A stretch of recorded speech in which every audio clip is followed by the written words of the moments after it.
Fate Be Changed, Chapter 35, Elinor.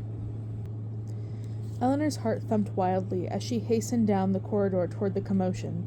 A million scenarios traveled through her mind as she realized the threat to the kingdom had come to pass. What was it? An attack by a neighboring clan gone rogue?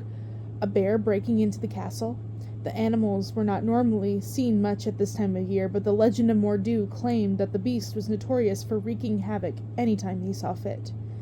But it was neither Mor'du nor a rival clan, and the commotion had not come from the great hall.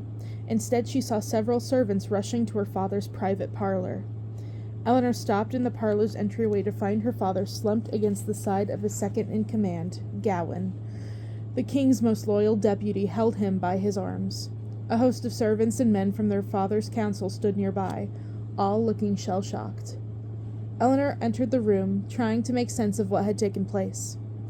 On the floor lay the suit of armor that usually stood just behind the thick oak tree where the king conducted his work. The armor had broken into a half-dozen pieces.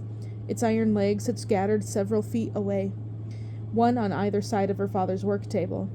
The torso had lain closer, near the feet of the men crowded around him.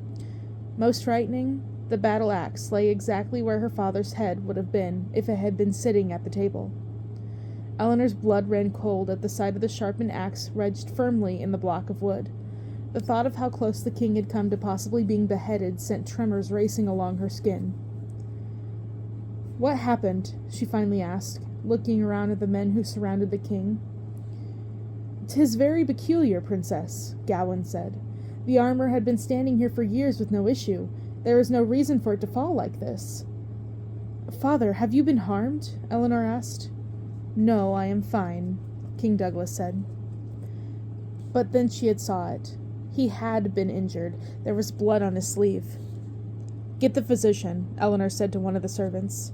She knew her father was shaken when he did not object to call for the physician, or her taking him by the arm and leading him to a nearby chair.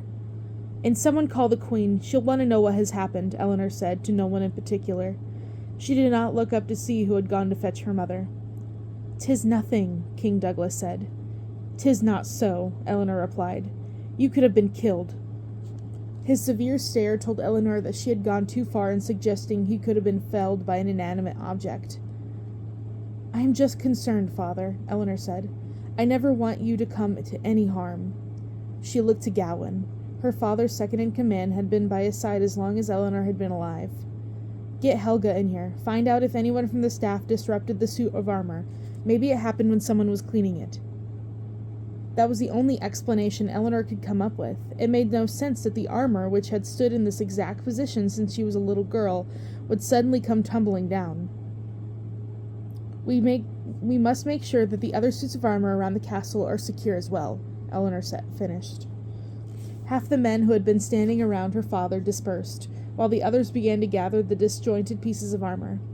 Elinor remained at her father's side until the physician arrived. Her mother followed soon after.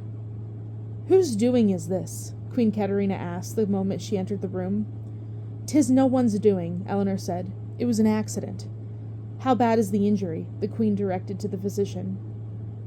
"You would think it would be worse," he answered. "King Douglas, you are a lucky man. Once I sew you up, you should heal in a matter of days." The physician winked. "'Tis a good thing you're not taking part in the games. I believe the Dunbrock and the Macpherson would best you at the caber toss this year if you were." He bade farewell, and no one laughed at his jest. Elinor put a hand to her head, overcome with relief that her father's injury was not serious. She would speak to Helga herself about the other suits of armor around the castle. They should inspect the weapons displayed in the great hall as well.